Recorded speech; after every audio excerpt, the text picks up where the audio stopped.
Hello, আমি লিরিল আর আমি গাছ লাগাই।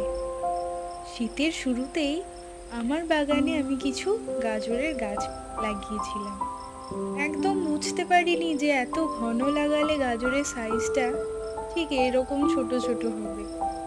এই জন্য একটু পাতলাভাবে গাজরের গাছগুলো ফেলতে হয়, দিলে গাজরের সাইজটা ঠিকঠাক আসে।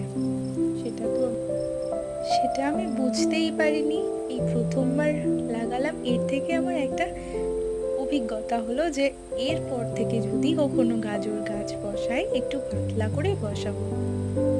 তেমন খারাপ নয়, নিজের বাগানে লাগানো অর্গ্যানিক ভাবে এই গাজর অনেক উপকারী, দেখতেও খুব সুন্দর ছোট্ট ছোট্ট। এর আগে আমি কখনো এইরকম ছোট সাইজের গাজর দেখিনি, তাই এইরকম গাজর দেখে আমি কিন্তু অনেকটাই